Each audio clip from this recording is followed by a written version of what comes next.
जो 57 मुल्क हैं जिसमें किसी दूसरे को रहने की इजाजत ही नहीं है, वहां शांति है। और कमाल यह है कि उन देशों से भी जो संघर्ष चल रहा है, वहां से भी निकलने के बाद 90% लोग भारत क्यों आना चाहते हैं। हेलो दोस्तों, आज का वीडियो उन सनातनी साथियों के लिए है जो संकट आने पर अपना देश अपने परिवार के साथ छोड़कर भाग नहीं सकते, इटली और अमेरिका शिफ्ट नहीं हो सकते, लेकिन फिर भी उनके दिमाग से सेकुलरिज्म और टॉलरेंस का और सारे मजहब बराबर होते हैं, सारे धर्म बराबर होते हैं का भूत उतरा नहीं है। किसी परिस्थिति विशेष के चलते उपजे क्रूरतम मजहब को सनातन की बराबरी का दर्जा देना कितनी बड़ी बेवकूफ़ी और कितनी बड़ी साजिश है, आइए जानते हैं पुष्पेंद्र कुलशेठ जी से। तो जिस नरेटिव को इस देश में आना चाहिए था, उस नरेटिव को देश में लाने के लिए जो माध्यम थे वो आजादी के बाद से उन राष्ट्रवादियों की सोच के वो नुमाइंदगी नहीं करते थे। आपको अखबारों में लेटर टू एडिटर तक भी आपका नहीं छापा जाता था। आपके किसी इशू को बड़ा बनाया ही नहीं जाता था। और इस परपाटी से चलते एक किसी गांव में, किसी शहर में, किसी भीड़ में, किसी गलतफहमी के चलते किसी की हत्या कर दी। हत्या किसी की भी गलत होती है, लेकिन वो खबर यूएनओ तक जाएगी, वो अमेरिका तक जाएगी। लेकिन इस देश में 3-4 बड़े ऐसे घटनाएं हुई हैं, वो खबर ही नहीं बनते। 3,500 सरदारों को भारत की राष्ट्रीय राजधानी में, उस जगह जहां परिंदा पर नहीं मार सकता, आपने दौड़ा दौड़ा करके मारा। उस वक्त के सत्ता में बैठे हुए लोगों की देखरेख में सामूहिक आपने जेनोसाइड किया, एक तरफा मारा। लेकिन हमने उस नैरेटिव को भी किस तरह डाइल्यूट किया, यह मैं आपसे कहना चाहता हूं। आज उस घटना को हुए काफी साल हो चुके। इस बीच में कई सरकारें आई। पहला सबसे बड़ा झूठ कहा गया कि कैसे हम इसको डाइल्यूट करें।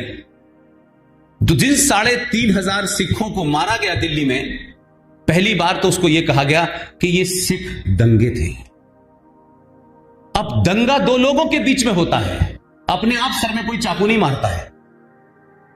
तो आपने मैसेकर को, कार्नेज को, एक तरफा हत्याओं को दंगा कहना शुरू कर दिया। सिख राइट्स, ऐसा लगता है कि सिख किसी की हत्या करने घर से निकले थे और 2 अलग अलग कम्युनिटीज में कोई दंगा हो रहा था, तो आपने उसको राइट कहना शुरू कर दिया, ताकि एक तरफा राजनीतिक देखरेख में जो हत्याएं हुई उनको आपने राइट कह करके बोना बनाया।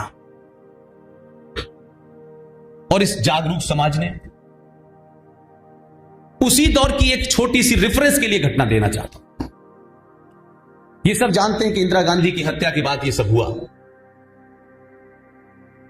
जिस कांग्रेस पार्टी का जिक्र, आप राजनीतिक तौर पे, मेरा कांग्रेस से कोई लेना देना नहीं है, न मैं इस विचारधारा का हूं ना उस विचारधारा का हूं, लेकिन अपनी बात के रेफरेंस के लिए इस्तेमाल कर रहा हूं। कांग्रेस पार्टी के एक ऐसे नेता ने, जिसके पिताजी देश के राष्ट्रपति थे, नाना जिसके राष्ट्रपति थे, जिनके पिता गवर्नर थे, विदेश मंत्री रहे, कई वजारतों पे रहे, वो खुद भी भारत के कानून मंत्री बने, कई वजारतें उनके पास रही, मंत्री रहे। 1984 के अंतिम महीने में यह घटना होती है। मात्र 4 से 5 महीने बाद 1985 में वो महान शख्स जो ऑक्सफोर्ड से पढ़ के आए थे, उनके बारे में कोई ये नहीं कह सकता है कि गरीब थे, भटके हुए थे तो इसलिए पत्थर मार रहे थे। बहुत समझदार लोग थे। उनके पूरे परिवार में कोई ऐसा नहीं होगा जिसके पास विदेशों से डिग्री ना आई होगी। उस शख्स ने एक किताब लिखी, मात्र 6 महीने 7 महीने के गैप से एक किताब लिखी, और बड़े कद्दावर लीडर हैं। और उस किताब का नाम था at home in India, the reinstatement of Indian Muslims. आप इस किताब को नोट करें, सर्च करें और सिर्फ 2-3 पन्ने पढ़ लें। उस कांग्रेस के इतने बड़े लीडर ने यह किताब लिखी, और उस किताब में क्या कहा यह देश को नहीं पता चला, क्योंकि सेकुलरिज्म की आंधी के अंदर मुसलमानों को कुछ भी कहने और करने की छूट है। इस देश में सेकुलरिज्म का मतलब यह है कि मुसलमानों के कम्युनिज्म को अगर आप कम्युनिज्म कहेंगे तो आप जो है सेकुलर नहीं है, आप कम्युनल हैं। और इस समाज के अंदर यह शक्ति समाप्त हो चुकी है कि पंजाब में होने वाले आतंक का नाम हमको पता चल जाता है। दो लोगों को आप पकड़ते हैं नाजायज और जायज तरीके से, आज तक उन पे चार्ज नहीं प्रूफ कर पाते, लेकिन इस देश में हिंदू टेरर की थ्योरी बना दी जाती है। लेकिन 500 से ज्यादा दिल्ली हो, पटना हो, कोयम्बटूर हो, जम्मू हो, बिहार हो, उत्तर प्रदेश हो, 500 से ज्यादा हमले और धमाके करने वालों का नाम भी पता है, मजहब भी पता है और उनके आतंक के बारे में भी पता है। पूरी दुनिया को उनके आतंक वालों का धर्म पता है, लेकिन भारत के अंदर हमारा समाज इतना पाखंडी और इतना मक्कार है कि हम या तो कहने से डरते हैं या कहने से बचते हैं। लिहाजा हम ये नहीं कह पाते कि भारत इस्लामिक आतंकवाद से ग्रस्त है।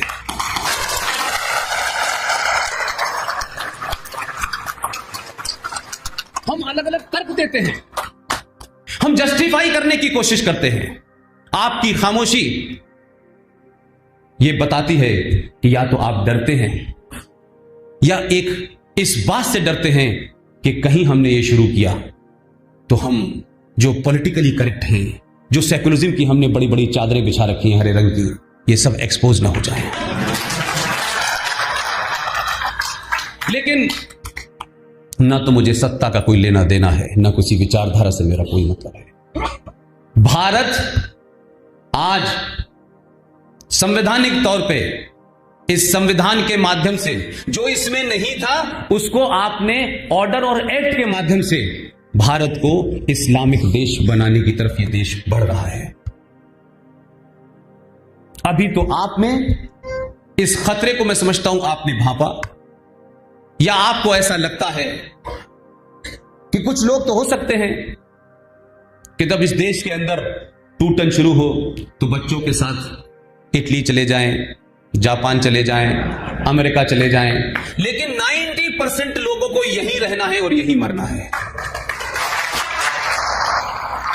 इसलिए मैं उन 90% लोगों से बार बार अपील करता हूं, किसी समस्या से भागना उसका सॉल्यूशन नहीं है। अगर आज आप सामना कर लेंगे तो यकीन मानिए कि आपकी आने वाली दूसरी पीढ़ी जो है आराम से रहेगी। आपने एडजस्टमेंट किया, उस एडजस्टमेंट का नतीजा यह है कि जिस सनातन संस्कृति के अंदर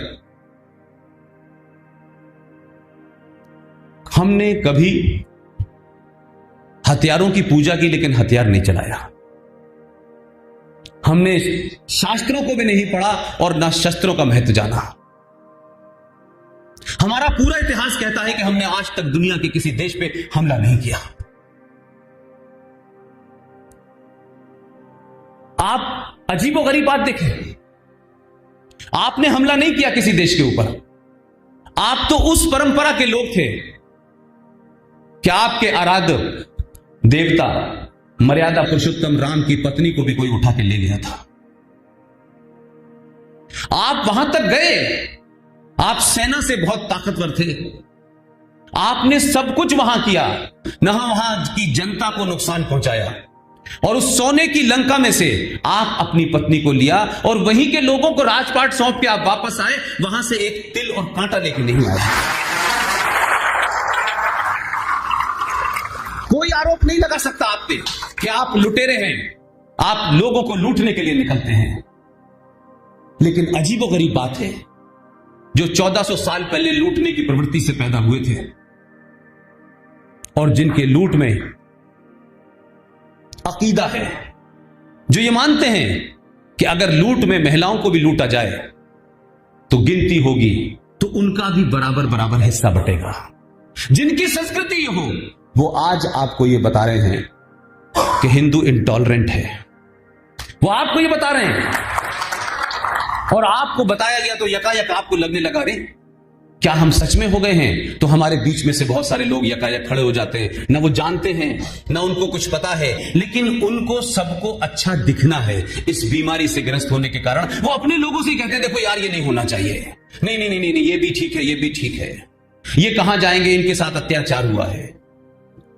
जो 57 मुल्क हैं जिसमें किसी दूसरे को रहने की इजाजत ही नहीं है, वहां शांति है,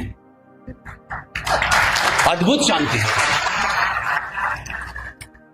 और कमाल यह है कि उन देशों से भी जो संघर्ष चल रहा है, वहां से भी निकलने के बाद 90% लोग भारत क्यों आना चाहते हैं?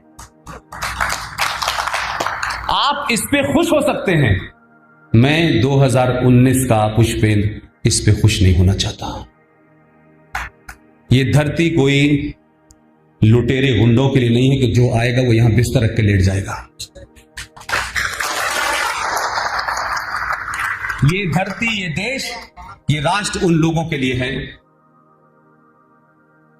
जो आए, इस देश में रहें, पूरे अधिकारों के साथ रहें, लेकिन इस देश की परंपरा और सभ्यता को पहले माने। जो उनको चैलेंज करेगा कि हम सभ्यता को नहीं मानेंगे, इस राष्ट्र को नहीं मानेंगे, हम प्रिय मर्यादा पुरुषोत्तम राम को नहीं मानेंगे, हम उस आदमी को मानेंगे जो हमारे मजहब का फाउंडर है, तो माफ कीजिएगा आपके लिए कोई जगह नहीं है।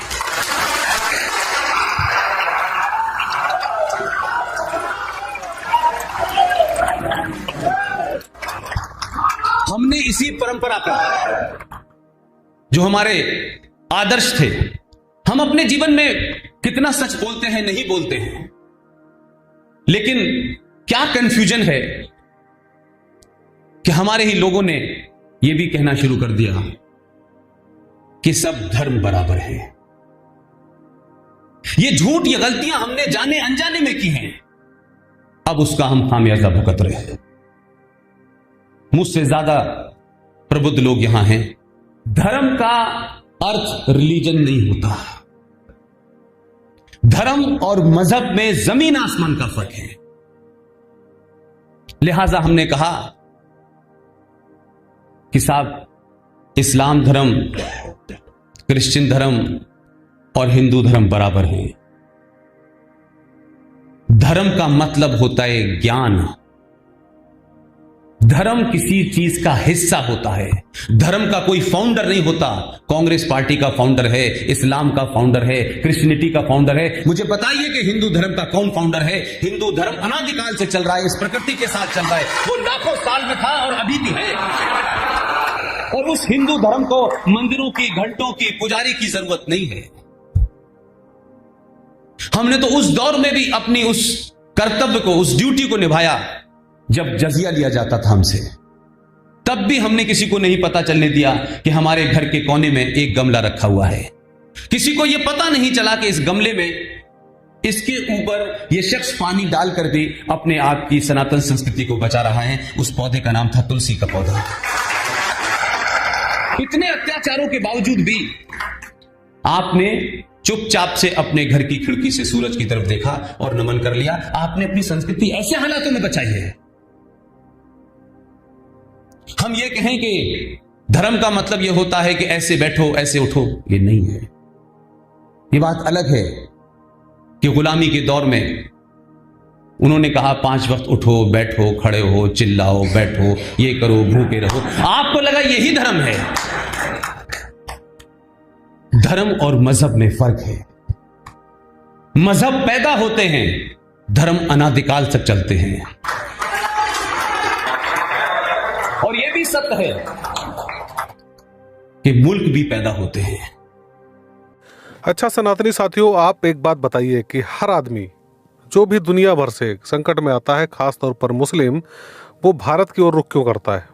सैकड़ों हजारों किलोमीटर दूर रंगून में यदि संकट आता है, बर्मा में संकट आता है, तो वहाँ के मुल्ले पिछवाड़ा उठाकर सीधे भारत की ओर भागते हैं।